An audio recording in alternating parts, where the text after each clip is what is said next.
I am here. I am here. I am here. I am here.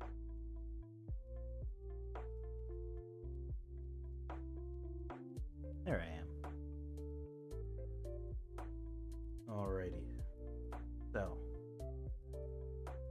just like always, like we have done since the dawn of all of humankind, we are going to start with Wordle.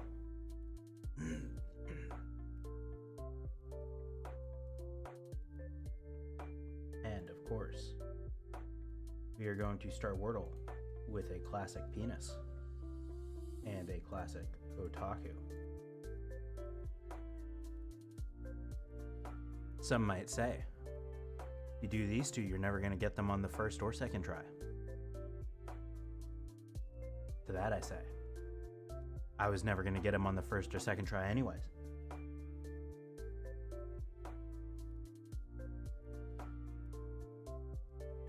No. So it's something.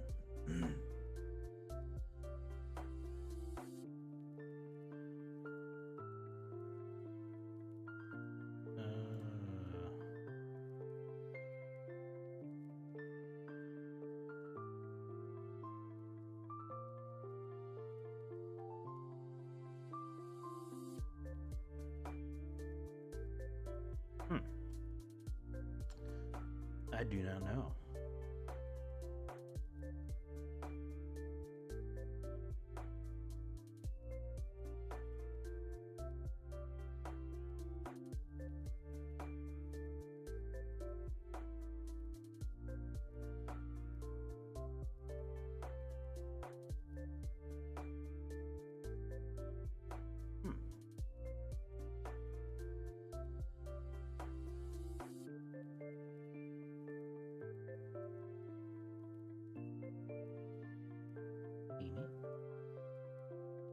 Tealy.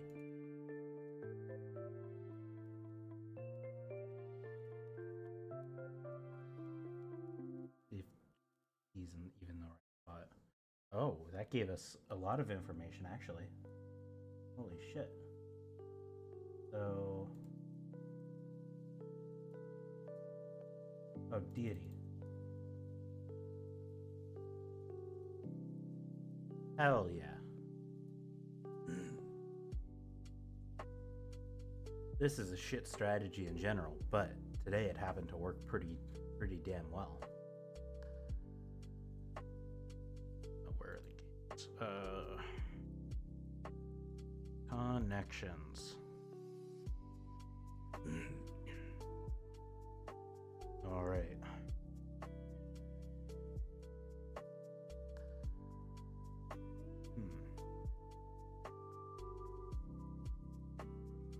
Win, lose, draw.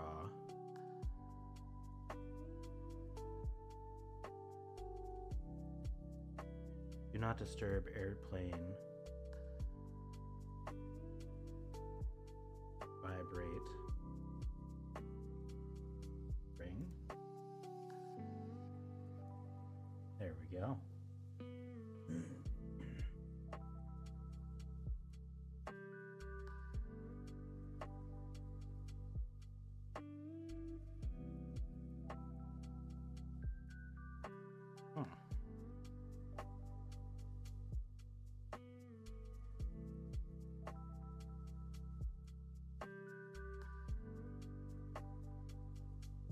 Shake, lose, escape, dodge. There we go. That's what I like to see.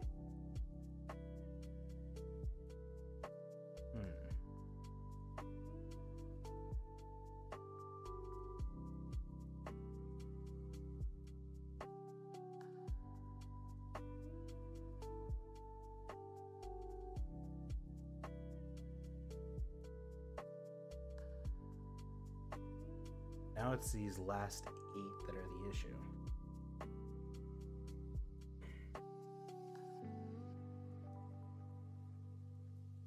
We could just like do some random arrangement of them.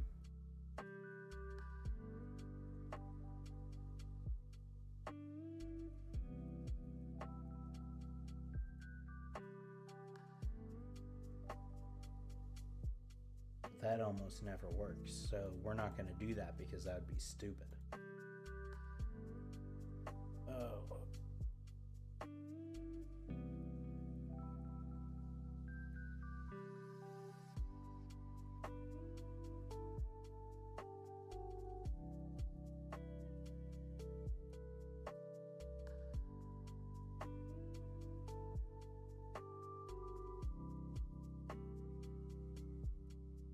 Yeah, I got no fucking clue. These all have W's in them.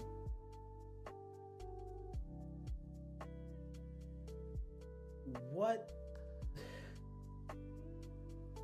I was so close to the category at least. Oh my god. That what W might stand for. Crazy. Anyway. We're on to Costco. Kirkland Signature Organic Orange Juice. 259 fluid ounces.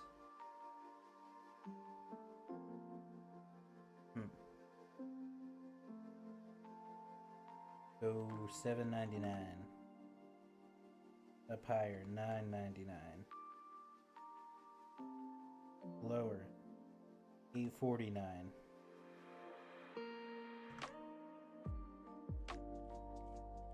$8.99. Hell yeah. We got that shit. My chair's squeaking a ton in the microphone.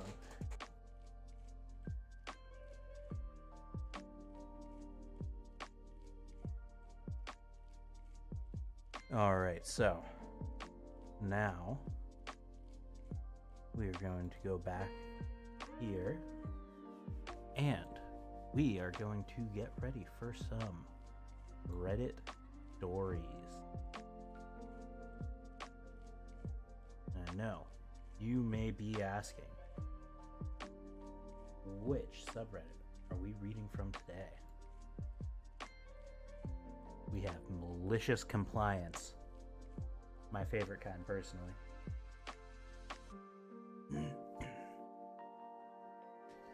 Oh, we are going to jump right in. Our first one is by Thanos42.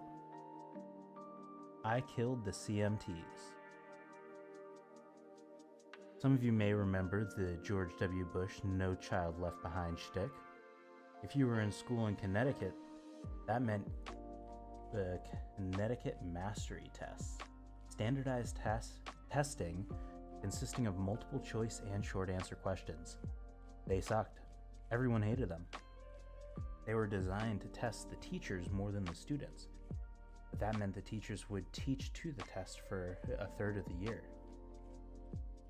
It was a massive waste of time, and that didn't even count towards the students' grades.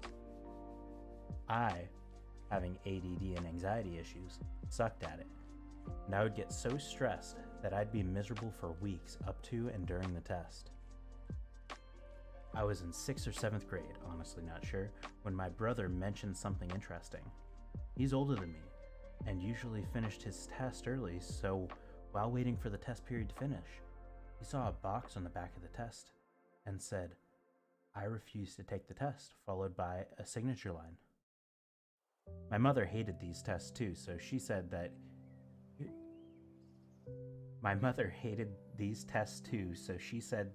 he should sign it and see what happens. I'm not sure they realized I was in the room. My brother chickened out. But when the test started, I calmly waited through the instructions they always gave. Fill the bubble in completely, number 2 pencils only, and so on. Then, while the other students started the test, I flipped mine over, signed the refusal space, and raised my hand. I'll never forget the blood draining from my teacher's face when she saw it. Lol. They sent me to the principal, and my mother was called in. She thought it could end up being some kind of legal battle, but she was willing to back me up. In the end, some higher level Bearcat said it was fine, and I didn't have to take it. But I can encourage other students to do the same. My brother, of course, got out of it too, and we spent those weeks hanging out in the library until testing was over.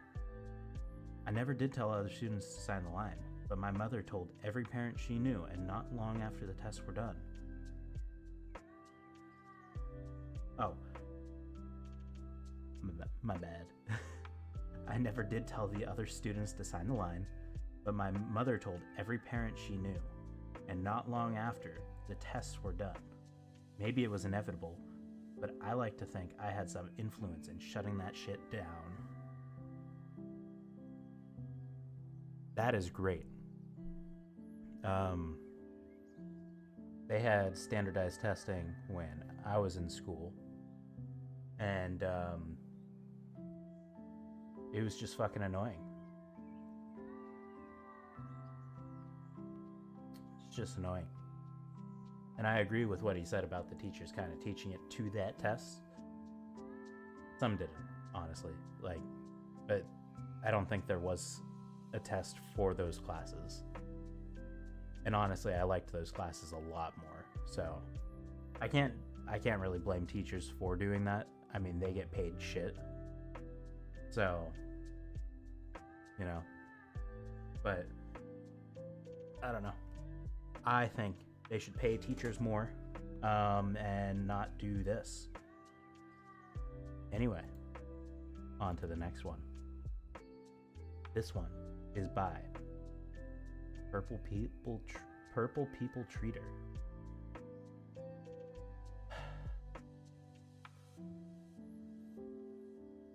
Had to hit me with the Purple People Treater. I don't know why that was so difficult to say that first time. Okay. Anyway, I'm getting distracted. The title of this one is, "You lazy to do your job? I'll do it better and make more work for you in the process."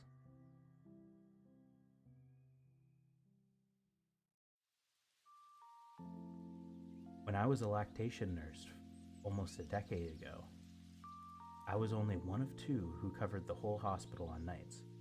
Only one of us was there on any given day, and we had to cover mother/baby, women's special care, pediatric special care, newborn ICU, and step down. Our unit director told us the nurse case managers who worked days were too busy to get it. Our unit director told us the nurse case managers who worked days were too busy to get home breast pumps for patients, even though durable medical equipment was 100% their responsibility, and don't do any patient care.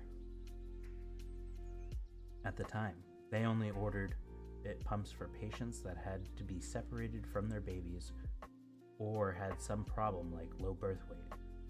Therefore, it was not that labor intensive, with maybe 2 to 3 patients per shift between 2 case managers needing the pumps.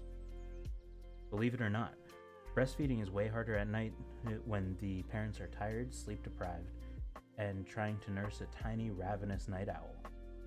We had to take over the breast pump duty on top of rounding on all the Jesus, I'm having so much trouble reading today.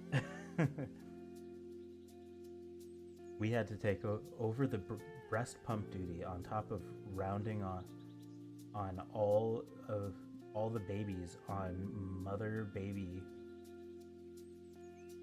Okay, maybe it's not. I think okay. That sentence is not sentencing.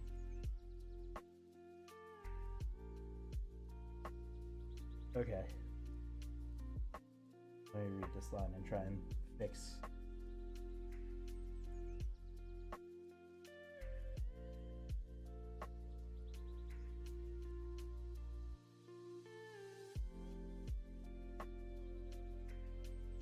We had to take over the breast pump duty on top of doing rounds on all the babies in the mother baby rooms, any kiddos having problems on other units, and taking pages to help as needed throughout the hospital. We had to verify the patient's address, phone number, etc., and offer them freedom of choice of company they use to order the pump. Then, we would have to go to the doctor on service and ask for a prescription for the pump and get it written before the next day so case management could fax it over and follow up if needed. They were willing to do just the last steps of the process. I was passionate about my job, but also saucy. I agreed happily. I didn't just get the prescriptions for the higher risk babies. I got prescriptions for every single baby in the hospital who was being breastfed every single shift. I also convinced the other night lactation nurse to do the same. We sent every breastfeeding family home with a double electric breast pump. The Affordable Care Act made insurance cover them.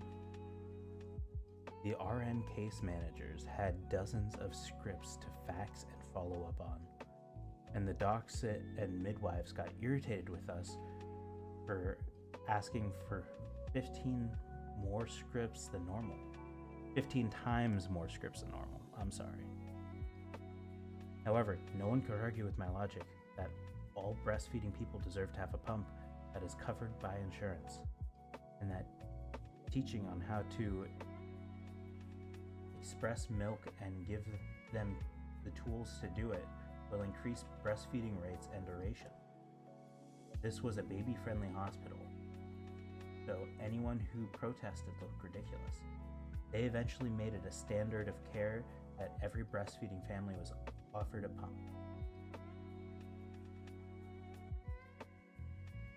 Yeah, I mean, that's just a good thing to do. I mean, breastfeeding is important. I'm sorry I was stumbling through that. I think she didn't use like acronyms and stuff, but she used like a lot of like shorthand stuff that didn't make sense as I was reading it. So I was struggling with that one for a minute. So my bad for fucking that up a ton. But yeah, no, that's a great thing to do. I mean, I don't know. I think if hospitals don't do that already, they probably should. I mean,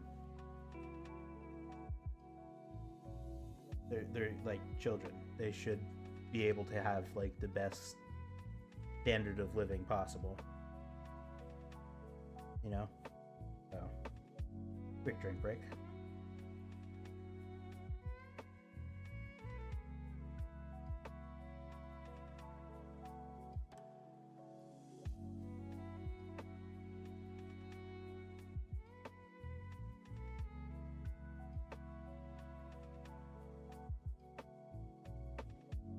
All right.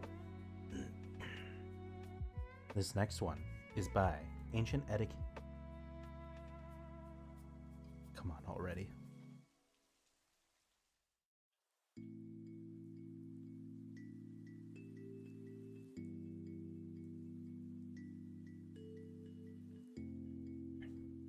All right. This next one is by Ancient Educator 76. Only teach what's on the test? No problemo. About 2 months ago, I worked for an absolute tyrant of an administrator. The dude was terrible enough to warrant me writing in the apparent point of view of a 48-year-old teacher wishing he was a Sigma. He was Sigma. But I digress. Before working for this school, I was teaching 8th grade math, 4th grade math, or being an academic coach for the previous 18 years or so. I switched school primarily due to location. I found a school on the other side of the mountain I stare at nightly and figured it was a good match. Nope. This admin, we'll call him Poppin' Fresh, shut me down every step of the way. I entered the school in the middle of the year with very rough kids, and my first day training the academic coach for the school and district. And my first day training with the academic coach for the school and district trained us up on this math slash English language arts slash anything you want gaming program called Gimkit. I understand that Gimkit isn't education in and of itself. It's simply a 5-minute tool to find out if kids know the content, and it engages the kids greatly. My first day with students, I saw their terrible behaviors. They ran 2 other teachers out of there, evidently, so I decided it was going to take a little bit of grace to get them to listen to me. I showed them Gimkit. They had popped open their Chromebooks for no more than 30 seconds when EA, terrible admin slash Poppin' Fresh, came in and shut it down instantly. He never assesses the situation. He just sees kids on hockey looking activities, yeah, as he literally pops in the classroom, bouncing around like he's on something. Anyway, this happened all the time. I would instruct for no more than 8 minutes tops and walk around and help them with concepts the best I could. I'd be walking around, he would pop in and tell me to change something, like clockwork. Every program or strategy or center-based activity I tried to use to get the 7th graders motivated gets shut down instantly. He finally says out loud, "Teach only what's on the test. Nothing more." Bet. Fucking bet. I took this as an opportunity to enter some malicious compliance with a side of, I can't believe I'm here. I start going by the book 100%. Anytime a student asks, why do we do it like this when we are working on the surface area and volume, I only say that's not on the test. Anytime I, naturally, find an urge to find a connection to other standards, I stop myself. It's not on the test. Over a short amount of time, students are frustrated and sitting there yawning. It pains me greatly. So I decide to only apply malicious compliance when good old Poppin' Fresh pops his way back into my classroom. He finally pops in with his boss's boss. Or with his boss, his boss's boss, and a couple of people I've never seen before. I instantly switch from going deeper, thinking outside the box, activity-based learning to exactly what he wants, teaching only what's on the test. I instantly turn into Ben Stein from Ferris Bueller's Day Off, and the kids instantly groan, saying, "Mr. OP, I hate when you teach us like this." Comments from the students fly about the room. "This is the worst part of my day. I hate math now, thanks." And many more colorful, expletive-laden commentary. Frank Carlindone even popped in for a spell. Now there's a guy who doesn't know how to motivate his students. Boom. Poppin' Fresh even doubled down on his usual banter, putting on a show for the cruel bosses. These kids seem highly unmotivated, OP. We need you to teach it. We need to meet about this if you can't get them engaged. I interjected. You said only teach what's on the test, so that's what I'm doing. Only what's on the test, right? Like, if they wanted to know why this happens, or that happens, or how to solve this a different way, that's not on the test, right? You told me just to be up and be teaching and never have them on their Chromebooks, right? I said this to him, in definite earshot of his accompanying party, mainly because I had a feeling these were the head honchos, the ones who signed off on spending all that money to make our school a true one-to-one school, a school where every student had a Chromebook. Not utilizing Chromebooks is something I knew that not utilizing the Chromebooks is something I knew that was okay. I need people to use comments. Please. I have a hard enough time reading already. I'm stopping this story for just like a second. I already have a hard enough time reading. I'm dyslexic a little bit, which some of this can be contributed to. However, says, and I will put in a comma when I see one. Not utilizing the Chromebooks is something I knew that was something Pop and Fresh believed in. Comma. There needs to be another comma somewhere. Anyway, I'm going to go back through and reread that sentence, but I'm throwing in a comma where I believe there should be one.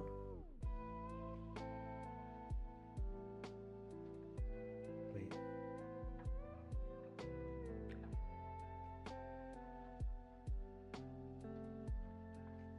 Oh no, they just repeated 2 words. Never mind. Yeah. The fuck? Anyway.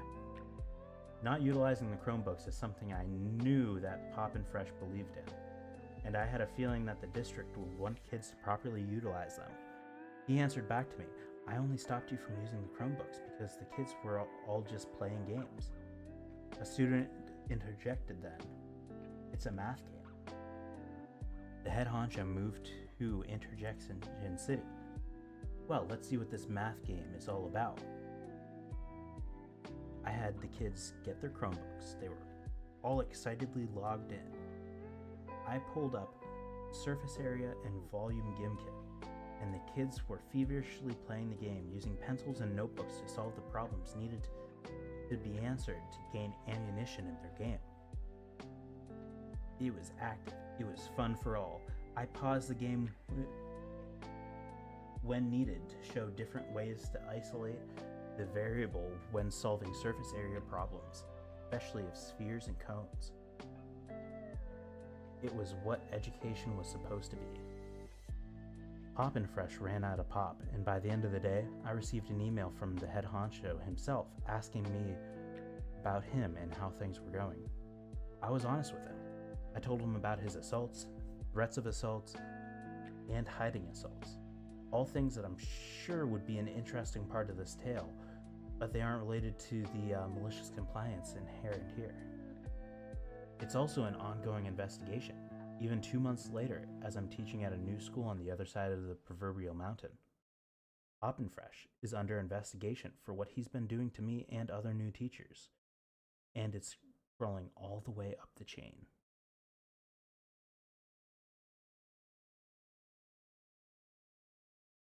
Yeah. Having activities that are like that really help get kids to engage. Super important.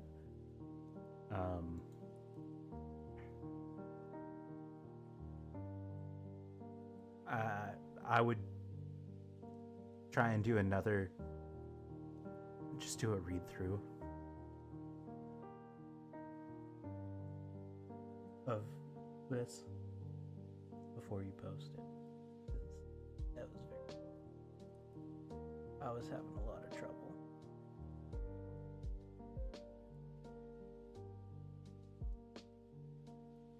Thank you, smiley face. Okay. Yeah, no, I've never heard of GimKit, but I do know there's a lot of really cool math-related games that you can do like that. Obviously, Kahoot's a big one now. I know Cool Math Games isn't really known for actual math games, but they do have some on there. Study Island is good for some of them. Stuff like that. I mean, there's a ton of resources out there. It's a really good way to get kids to focus in if you give them these. So, anyway, quick drink break.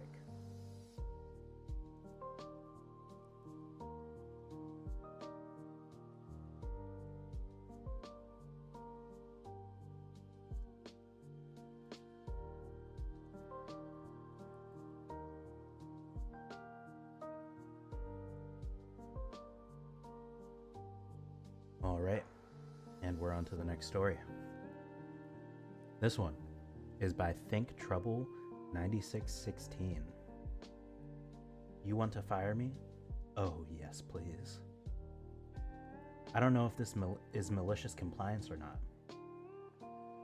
but I like the sub too much and I've never done anything remotely close before, so here it is. I joined a startup's AI team, which it consisted of just 3 people including myself, with the other 2 being more senior. We spent about a year developing a product that was gaining traction with new clients. Then, everything changed when the Fire Nation attacked. Oh, sorry, that's not what they put here. Then, everything changed when our CEO decided that regular team-based sprints, basically a one-day check-in, it weren't effective enough. It's a day check-in, but I don't know, that's enough if you get shit done. If you're making all the check-ins, then there's no need to do more check-ins. Fucking ridiculous. Anyway, personal pet peeve, sorry. Instead, every team member had to become a head of a project, organizing, managing, and running separate daily scrums. Typically, each of us was assigned to 4 to 6 different scrums, completely destroying any sensible resource planning. This was the breaking point for 2 senior members in my team, who promptly decided to quit. I tried to stick it out, but the CEO started giving me shit all of a sudden. I believe he was holding a grudge because I once didn't answer my phone at 6:29 p.m. when work ended at 6:30. I called him at 7, but apparently that wasn't enough. After that, instead of talking to me directly, he would just speak to one of the seniors who hadn't yet announced his resignation, and that senior was supposed to relay that to me. But he was ready to quit and wasn't really that helpful. And with the work management going nuts, everything was just going to shit. I mean, engineering becomes shitty if you don't know the tensions, but he just kept giving me tasks without an explanation. So, I had a one-on-one with the CEO and asked him to tell me what he wants directly. This suggestion set him off. He implied this isn't working out, clearly suggesting my time at the company was coming to an end. Knowing what I knew about our code base being built in LangChain, and runnables notorious for their poor readability, and that, well, all of the members are quitting, well, I like this sub too much to let this go. About a week after receiving this message, the 2 seniors quit. That was about a year ago. I now saw them putting out a news article. First PR they've done so far since I left. Yep, the entire project that we developed for about a year, gone and replaced with something completely new and generic. Can't say I'm not happy seeing that project crumble. Hell yeah. Hell yeah. Stick it to that motherfucker. That's the most, condescending thing ever. I can't rely on you to answer me on time, so I'm gonna go through someone else and they're gonna tell you what needs done. But I'm shit to them too, so they're quitting, but I expect you to get it done. You must get it done. Some bullshit. Some absolute bullshit.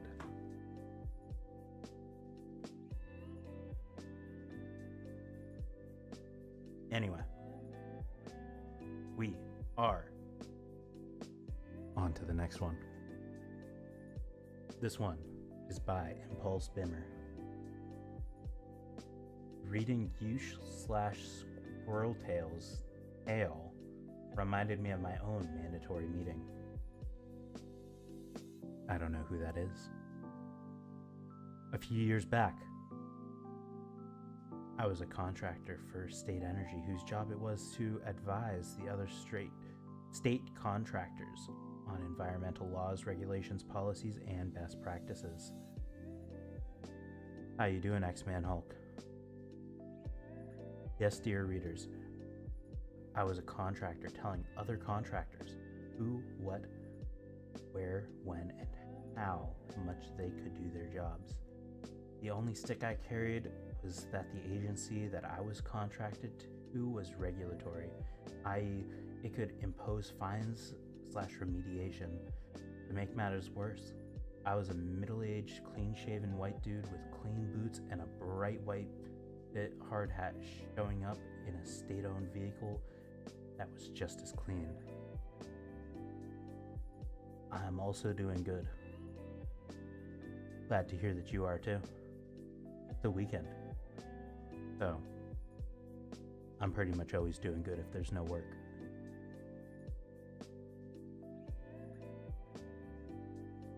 How this works is that my agency bills the other contractor with a set rate for hours. The other contractor had to work this cost into the contract with the state, i.e., the more hours that I worked, the more I could cut into their profit. One project I ended up working on was a larger project with a national construction company. This was unusual, as bigger companies usually had their own environmental compliance people. I'd been working with that company for a little over a year when they broke ground. I emailed the lead foreman, who I had not yet met, to let him know that I would be on site the following week. I get a response saying that to be on site, I had to attend the stand-up meeting at the yard every day that I was supposed to be on site.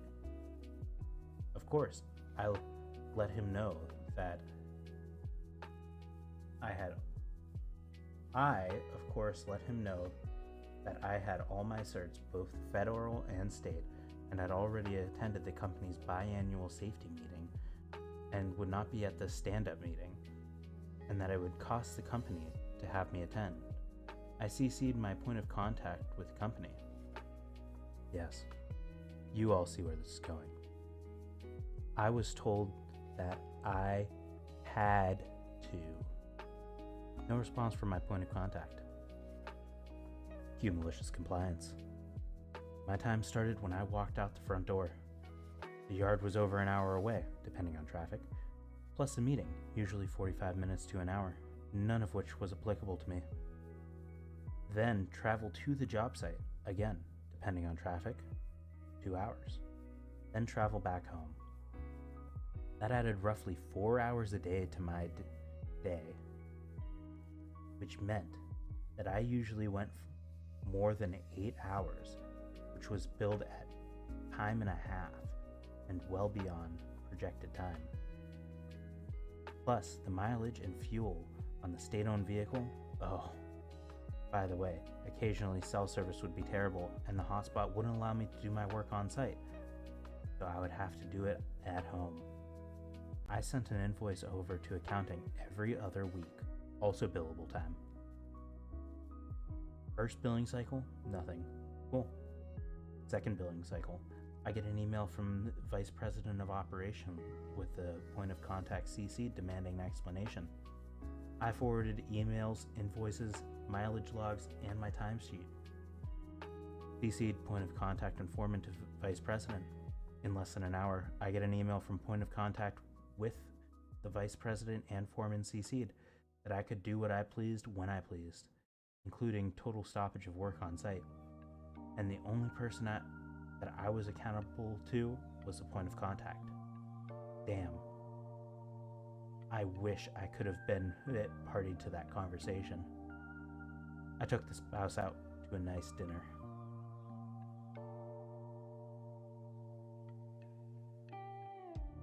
Yeah, I mean, Listen, especially if you work for the state or like a big company, which I guess government kind of is just like one big company. Anything like that, you can pull one over on them like this. You absolutely should. You work for a big company, chances are they don't know you, they don't care, which means they probably don't pay you what you're worth. If you can do something like this, where you're still following all their rules, so obviously you don't lose your job, you absolutely should. It's a big company. As long as it's like not a little mom and pop shop where if you like screw them over, they're gonna go bankrupt. Yeah, fuck it. Big company. They have fucking 3-letter executives. Go for it. Publicly traded. Go for it.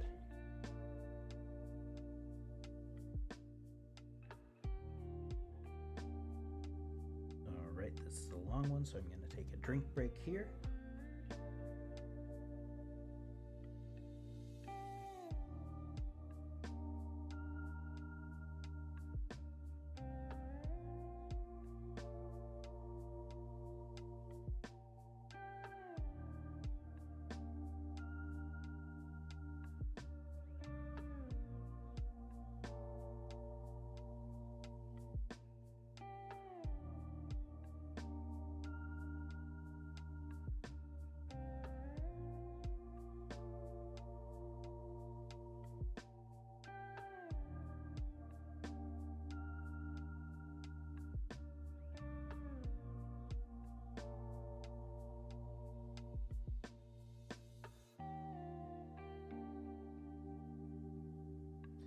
Sorry about that.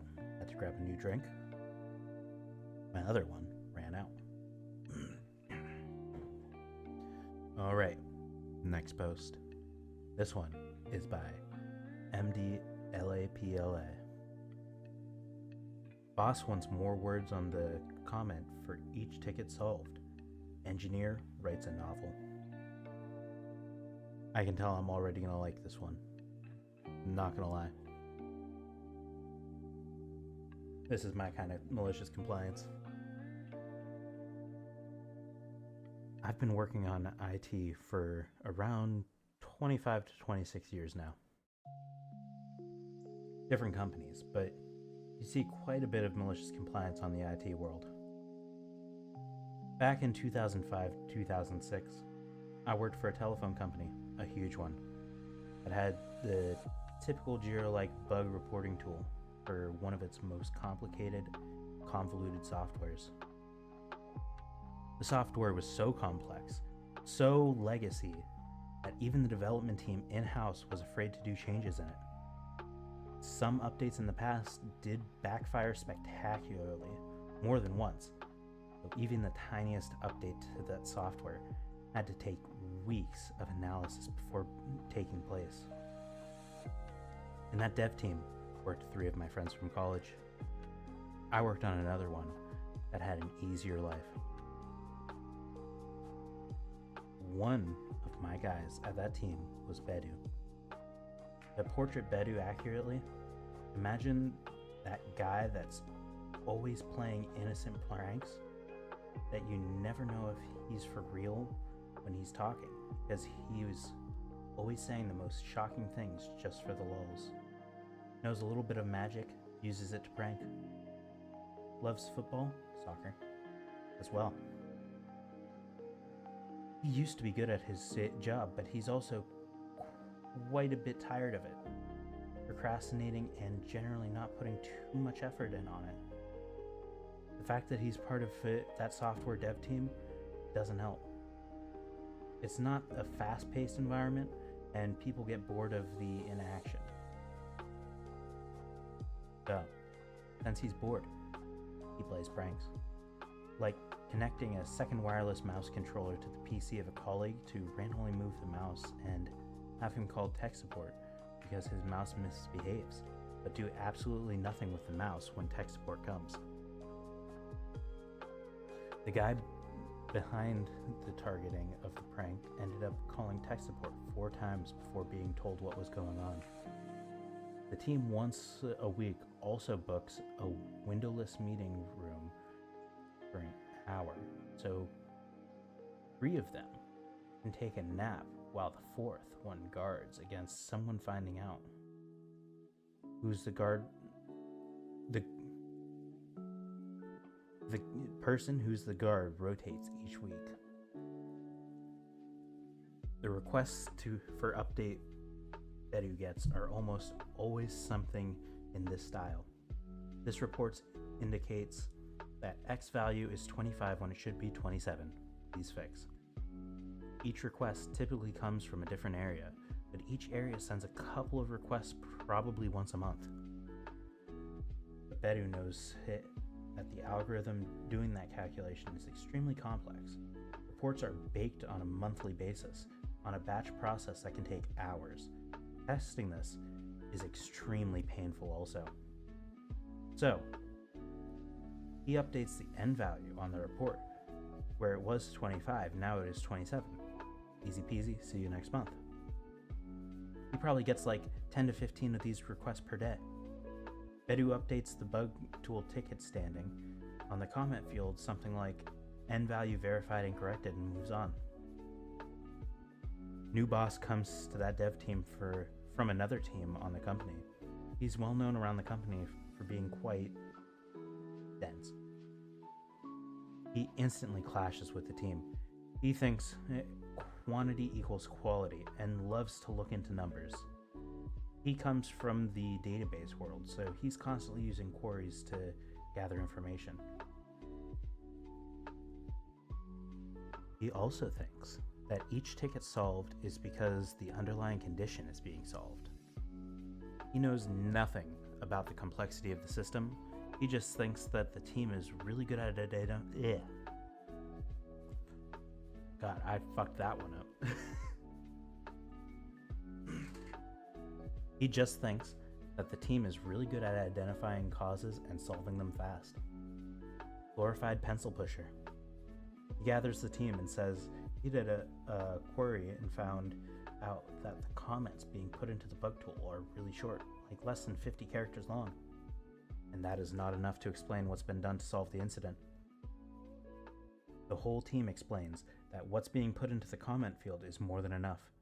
He says that comments should at least have 1,000 characters. What the fuck? 1,000 characters? That's bullshit. He says that comments should have at least have 1,000 characters. It's the minimum he'll accept.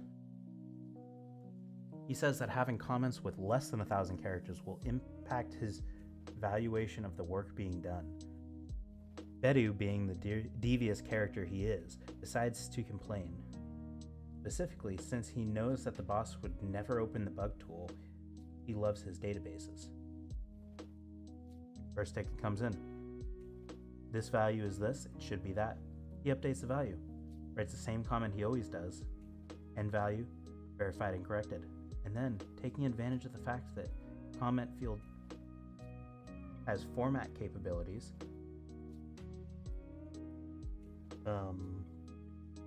WYSIWYG type of editor. He copy and pastes the chronicle from the latest football match into the field, changes the color to white and the font size to 1 so it can't be seen against the background on the tool, closes the ticket. If you're the original ticket poster, that comment field is read only. So, unless someone selects and highlights the comment, they won't know something's there. Next ticket comes, does the same thing, but writes a rant about some stupid thing. On the next ticket, he just keeps pushing random keys in the spacebar until the character count reaches 1,000.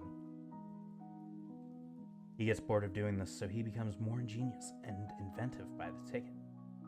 Somewhere, hidden in that bug tool comment system, a complete original Bedu novel, separated into small chapters, ends up being written that no one knows about, outside the few of us that have lunch with Bedu and the team.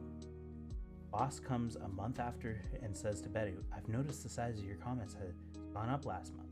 You're averaging well over 1,000 characters per ticket. Keep it up. Bedu, plus all my other friends and myself, left the company to greener pastures a year later. I still talk with Bedu and other people from that team. Yeah, that's fucking stupid. It's like you tell fucking high schoolers to have like a word count on their shit so they don't try and answer questions in like 2 words and be done with it. Like, you only do that if you're trying to make sure someone understands what they're doing. It's stupid to make someone that you're paying do that. Quick drink break because that was a long one.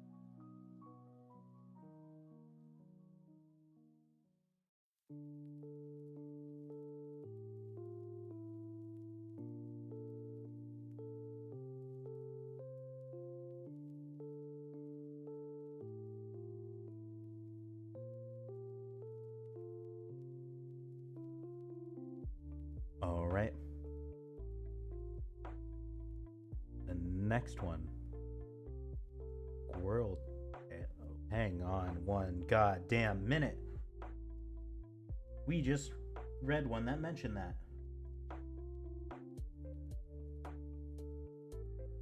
Hold up.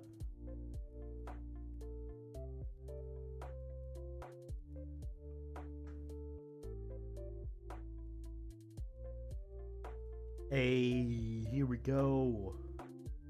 Yeah, that's the one with the contractors stuff. Yeah. Okay. So we're about to read the one that he mentioned that he read that inspired his post.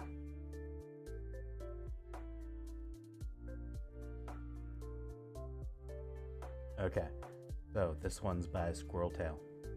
Mandatory, you say? Meetings. Arguably a waste of everyone's time. A worthless imposition put upon our finite existence. But oh. Yeah, there's that dyslexia kicking in it. But doubly so when one works nights. Night, gentle readers. I have a small tale of mismanagement and begrudging compliance with absurd requirements. The fallout isn't much, but I consider it a personal win. So, it came to pass many years ago, when I was still less than a year into working nights at this hotel, that the manager called a great and mighty meeting. All hands on deck. A mandatory meeting of great importance. New policies and practices. Lunch to be provided. All quite urgent and very, very mandatory. I read the notice and informed the manager that none of the topics to be discussed were anything I had to deal with during the night shift. Maintenance, housekeeping, a night auditor cares not for these things. Could I, in fact, just skip the whole thing? No. Pleas that this would cut into my sleep schedule fell on deaf ears. Even if the meeting was functionally useless to me, it would be seen as unfair if everyone else had to show up and I didn't. Be there tomorrow at noon or be written up. Fine then. This was before store inventories were easily searched online, so it took a while for me to make a few calls, but I finally found what I needed. 20 miles away, a quick shopping trip. Then, after work, I went home for a short nap before the meeting. My manager bounced into the meeting, ready to dazzle us with whatever speech he had prepared. Not only to notice all his employees were stealing glances at the back corner. I was there. Plaid pajamas, dark blue bathrobe, bed rumpled hair, dark bags under my eyes. I might have touched them up a little with some makeup. Don't at me. And upon my feet were a set of brand new fuzzy bunny slippers that I had dashed to get for this very occasion. My boss sputtered protests, but I pointed out that for me, this was effectively 3 in the morning. So his presentation had better be worth it. Spoilers, it was not worth it. Not one item of the meeting had anything whatsoever to do with what I did during the night shift. None of it. Not one item. That was the line I just read. But I was trying to read it again. For no good reason. We'll continue. Furthermore, the lunch he provided, an admittedly lovely sort of fried rice chicken casserole thing, hit almost all the items on my admittedly rather long digestive naughty list. Onions, heavy cheese, jalapenos, and bell peppers, with enough fats that my comparatively recent gallbladder removal would have noped out after one bite. But not even the free lunch. Furthermore, the lunch he'd provided, and fuck. God damn it, I read the same thing over again.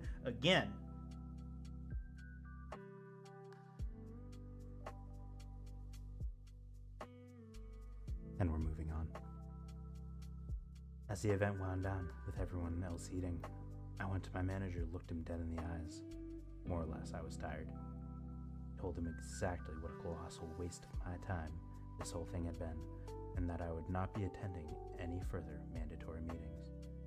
If there was something I needed to know, a memo would suffice. Thank you.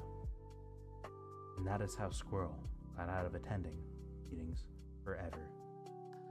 There have been other meetings. I have not been invited to attend them. I did attend the manager's going away party, though. That was nice.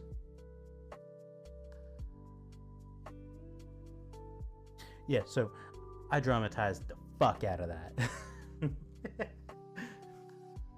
I used to be a night auditor at a hotel. I worked some fucking crazy shifts because it snows like crazy here, and sometimes people can't get in for like the entire day, so I'm the only one there from the night shift before. I think there was one meeting that I was told that I had to be to, and it pertained to night audit. I am kind of a smartass. My manager knew well enough that it was not a good idea to invite me there if I didn't need to be. I don't know that I would have gone out and bought slippers for it, just because I'm poor, but you get what I mean. Anyway, next story. This is from Prestigious Store 22. Sure, I won't wear a tank top during my workout. A little background first. I, now 45M, used to be a military driver in the Dutch Navy a long time ago. And at some point, I was stationed at a little Navy base meant for physical rehabilitation of Navy personnel. With little. I mean, a base with less than a few hundred people. My function was to drive patients to the military hospital, to drive groups of people to the swimming pool, etc. When I was at home in the weekends, I would do my workout at the regular gym. But on work days, when I finished with my work, I would train in a small gym on site where I was stationed, because I would stay on base during the week. I was about 21 years old and preparing for my very first bodybuilding contest, so I was muscular and working out a lot. At some point, the gym manager, a Marine sergeant, told me that somebody at upper management was offended by my looks, and that I was no longer allowed to wear a tank top during my workout. My tank top was wide-fitting and purely functional, and seemingly nobody ever was bothered by me wearing it. At least that's what I thought. I argued with him about how unfair I thought this was, and pointed towards a fellow gym goer who was also wearing a tank top, and asked the sergeant why this guy wasn't told not to wear a tank top during his workout. This man was athletic and in a fair shape, but not bulky and muscular. The sergeant, I got along with him very well, agreed with me, but told me that the officers in charge ordered him to just tell me. And orders are orders. He agreed with me though, but the higher up already decided, so he felt he did not have a choice. At that point, I just took my loss and finished my workout. The next day, I found a perfect solution. I took one of the shirts we got in our Dutch PSU. I'm not reading that. It's personal, standardized gear in English, apparently. Dutch is a weird language. I'm sorry if you're Dutch, but you guys have weird ass language. This shirt was stretchy, slim fitted white shirt, so I decided to wear it for my next workout. When I arrived to the gym, the sergeant shook his head and told me that this was not what the officers in charge would appreciate. So I told him, this is what the Navy gave me, so it cannot be wrong. My body was much more on display compared to the tank top. The tight fit showed everything, especially when I was sweating. I was fully compliant with the dress code and nobody would be able to dispute that. The sergeant laughed because he knew I was right, but told me the officers would probably be pissed. I kept doing my workout like this that week, and after the weekend, the sergeant told me with a smile that the higher-ups retracted their order and to please start wearing my tank top again. Hell yeah. That is a great malicious compliance. Fucking amazing. Ooh, that is a very long one.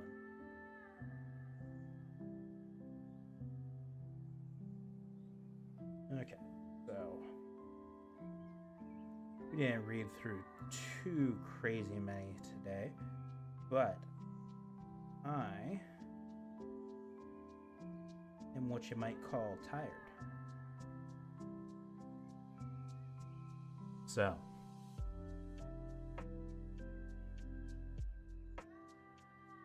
am I winking? Because, it's because my mic's in the way.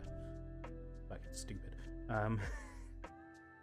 So I'm gonna read this last one, and we're gonna call it there for tonight, I guess. Quick drink first, though.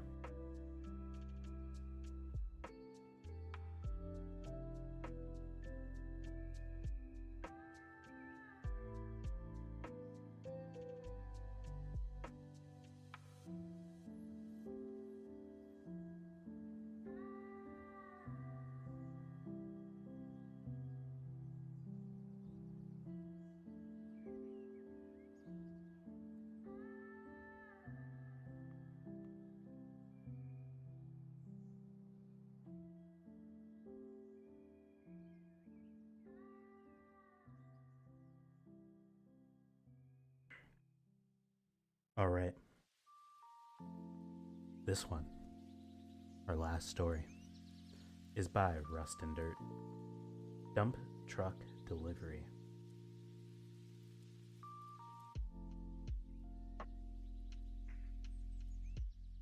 +20 years ago now, I worked at a landscaping supply business driving a dump truck.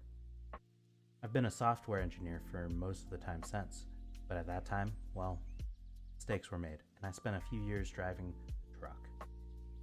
These were single axle trucks, 26,000 pounds. Gross.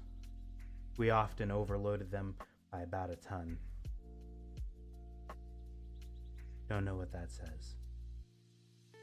Someplace. Mascota was on the edge of the area we often delivered to, and we occasionally took rock or mulch to the high school there. I arrived one day with probably 4 or 5 tons of topsoil. If I recall directly, I had to drive around the school and find someone. I suspect I had been instructed on where to meet people, and those people weren't there. I asked after the name I had on the delivery ticket. It was written on there like I should know who they are. When I found someone behind the school and was informed that it was a math or physics teacher I was looking for, I asked that person if they can find the teacher for me. Eventually, I met the teacher and 3 or 4 students in front of the school. I didn't know any of them. I might have still been 19 or 20 at that time, and I looked young. It wasn't rare to be forced to find people for a delivery, and everything was normal so far. I got out of the truck and was told that the dirt was to be dumped into a planter that they had been assembling with decorative blocks around the sign for the high school. It was out maybe 50 feet into the grass between the road and the parking lot in front of the school. I hesitated and might have managed to say before being interrupted. I was going to say, truck would leave marks in the grass. That truck, at 12,000 pounds empty, was heavy enough that it would compress the dirt, and even through the grass,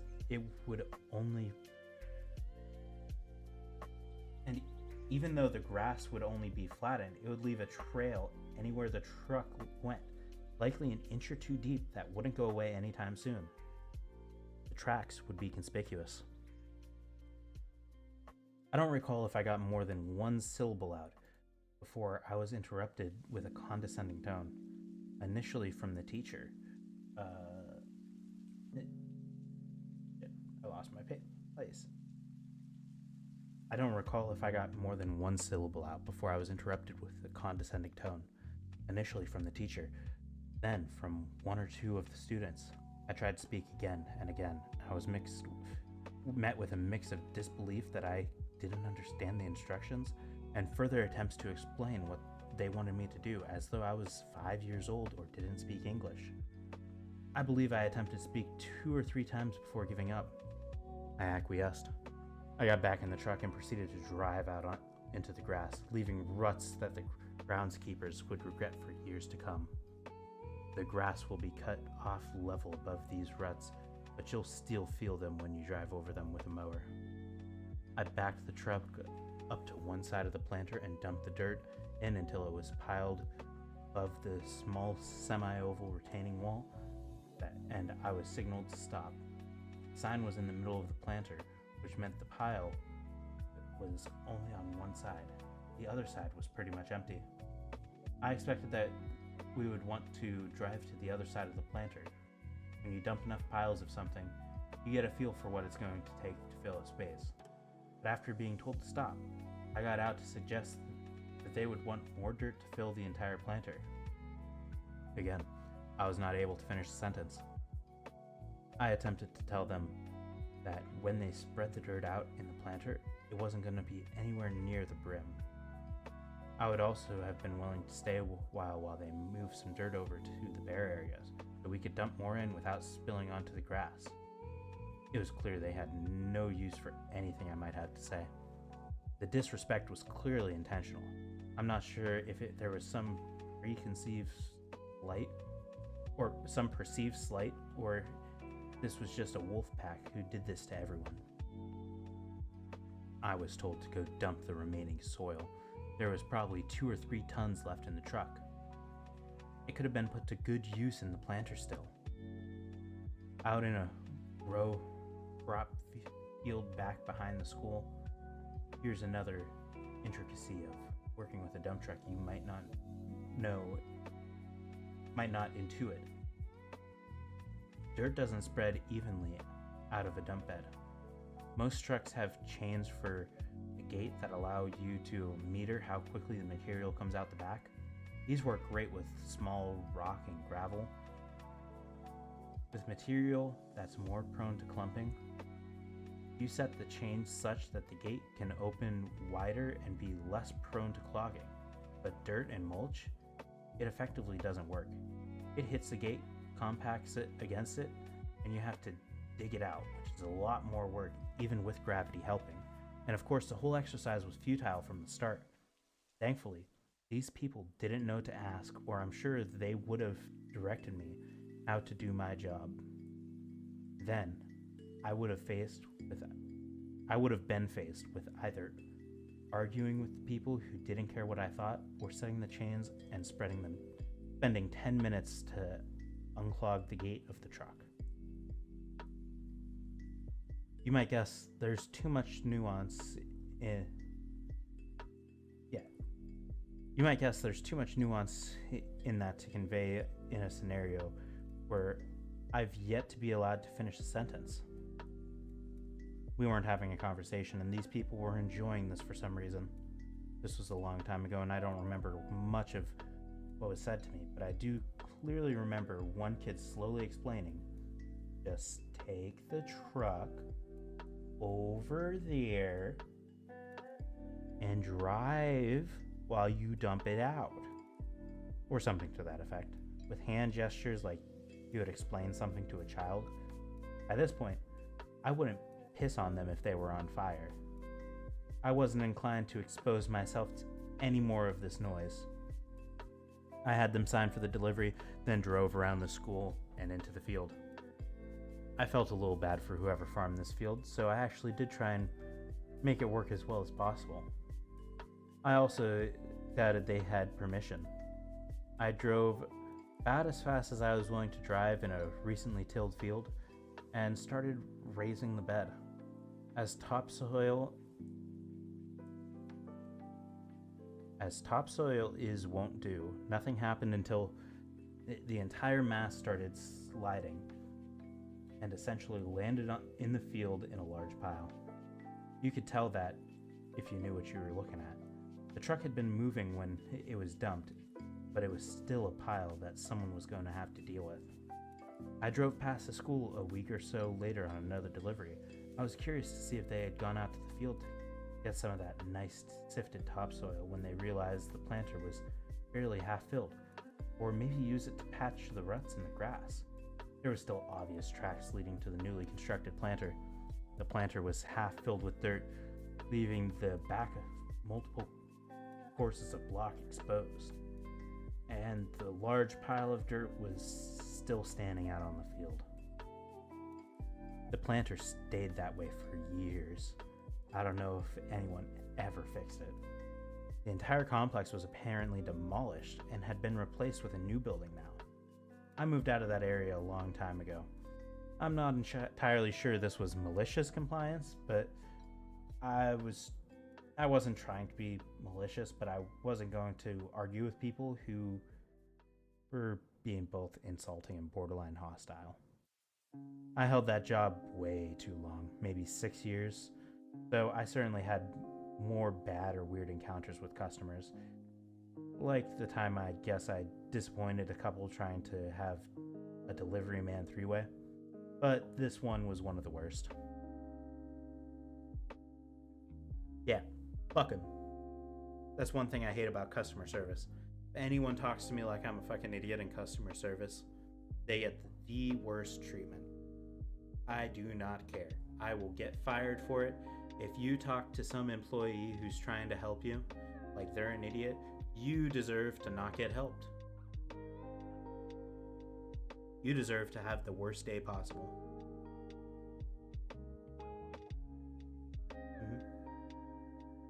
Don't let anyone tell you otherwise. If you do that, you are a bad person. No ifs, ands, or buts.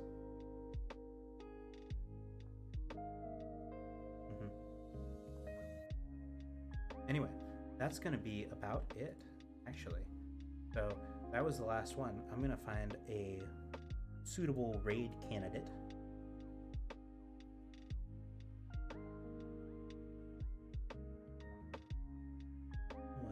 Let's see.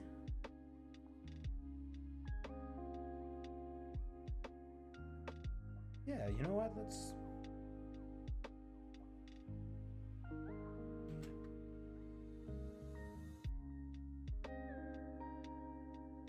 I'm not sure that, well, I know for a fact she doesn't know this, but